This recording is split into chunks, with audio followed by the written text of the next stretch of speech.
எல்லாருக்கும் வணக்கம். මම අද මේ වීඩියෝ එකෙන් පටන් ගන්න යන්නේ දෙවන පස දෙමළ second language Tamil O level exam එකට අදාළ පාඩම් මාලාව. ඉතින් අද මම මේ lesson series එකේ පළවෙනි වීඩියෝ එක තමයි අරගෙන ආවේ සමාන පද part 1. ඉතින් මේ වගේ lessons එක දිගටම රැඳිලා ඉන්න මගේ YouTube channel එක subscribe කරලා notification button එක click කරලා තියාගන්න. හරි අපි දැන් යමු පාඩමට. සමාන පද වලට දෙමළෙන් කියන්නේ ඔත්තක අර්ථ චොට්කල් කියලා. හරිද? මම අද මේ වීඩියෝ එකෙන් සමාන පද 10ක් කතා කරනවා. පළවෙනි එක අම්මා. හරිම ලේසි. අම්මා. මේකට කියන තවත් සමාන පද තමයි තායි, අන්නයි, මාතා. මාතා කිව්වහම මේක සිංහල වලට සමානයි. මාතාව කියලා කියනවනේ අපි අම්මට නේද?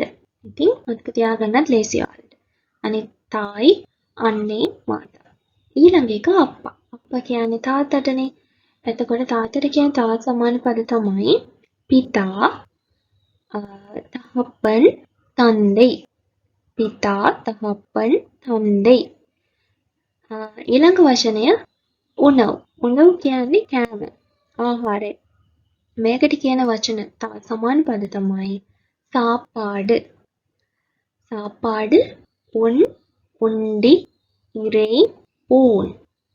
මේවා නම් ඔයාලට අන්කොමන් වගේ දැනෙනවා ඇති. නමුත් මේවත් පාවිච්චි වෙනවා. මේ කලින් past papers බලලා තමයි මේවත් හොයාගත්තේ සහ අපේ අච්චු පොත්වල එනවනේ. නේද? ඉස්කෝලේ අච්චු පොත්වල තියෙන lessons තියෙනවානේ. ඒ වගේ එන පාඩම් වලත් ඒවත් ස්ටඩි කරලා තමයි මේ වචන ඔක්කොම අරගෙන තියෙන්නේ. එතකොට මේකේ ගොඩාක් බහුලව නම් උණව සාපාඩි කියන දෙක තමයි බහුලවම එන්නේ. ඊට අමතරව මේ වචනත් මතක තියාගන්න සමහර වෙලාවට එන්න පුළුවන්. ඇවිල්ලා තියෙනවා ඉස්සර past papers වල. right? උණව සාපාඩ, උන්, උණ්ඩි, ඉරේ, ඌන්. මෙතන මේ ඉරේ කියන එකේ මේ රයන්න මතක තියාගන්න. මේ රයන්න නැතුව අනිත් රයන්න ඇවිල්ලා තිබුණා නම් තේරුම වෙනස් වෙනවා. ඒ ඉරේ කියලා කිව්වොත් කියන්නේ මස් වලට. මේ ඉරේ කියන්නේ ආහාරය. හරි. ඊළඟ වචනේ තමයි අන්බ. අන්බ කියන්නේ ආදරයනේ. ඒකට කියන සමාන පද පාසම්, නේයම්, නේසම්. ගොඩක් වෙලාවට අන්බ පාසම් මේ දෙක තමයි යන්නේ. ඊට අමතරව නේයම්, නේසම් දෙකත් මතක තියාගන්න. ඊළඟට පදිල්. පදිල් කියන්නේ පිළිතුර. මේකට සමාන පද තමයි වෙඩෙයි, මරුමොළි. මරුමොළි. හරි මරුමොළි කියන්නේ පිළිතුර, වෙඩෙයි, පදිල්. ඊළඟට ඔලි. ඔලි කියන්නේ ආලෝකය. ඒකට සමාන පදේ තමයි වෙලිච්චම්. ඔලි, වෙලිච්චම්. ඊළඟ එක ආසිරියර්. ආසිරියර් කියන්නේ ගුරුවරයානේ. හරි. ඒකට සමාන පද තමයි ආසාන්, ගුරු, උපාධ්‍යායර්, වාත්‍යාර්. වාත්‍යාර්. හරි. ආසිරියර්, ආසාන්, ගුරු, උපාධ්‍යායර්, වාත්‍යාර්. ගුරුවරයා. ඊළඟ වචනේ මහන්. මහන් කියන්නේ පුතා. මේකත් ඔයාලා ගොඩක් දන්න වචනයනේ.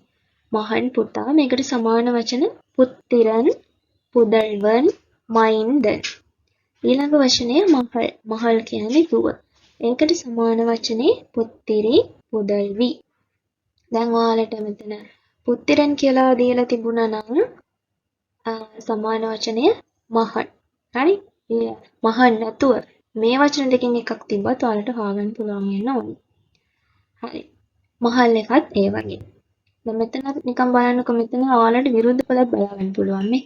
පුත්තිරන්, පුත්තිරි, පුදල්වන්, පුදල්වි, මහන්, මහල්. හරි? සමාන පද ඇතුලේ විරුද්ධ පදත් බලාගන්න පුළුවන්. ආර. ආර කියන්නේ ගඟ. ආර කියලා හයටත් කියනවා. නමුත් මෙතන ගඟට තමයි කියන්නේ. ඒක ඔයාලට තියෙන වචන සෙට් එකත් එක්ක තමයි හොයාගන්න වෙන්නේ.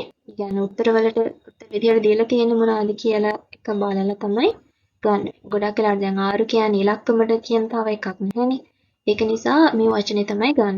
ගඟ කියන තේරුම. සමාන පද තමයි නදී, ගංගේ, අරවි. නදී, ගංගේ, අරවි.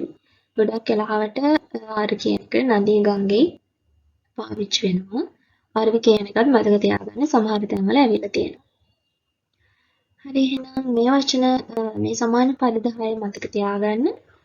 ආයෙ අලුත් වීඩියෝ එකකින් හම්බ වෙනකම් ඔයාලට සුබ දවසක්.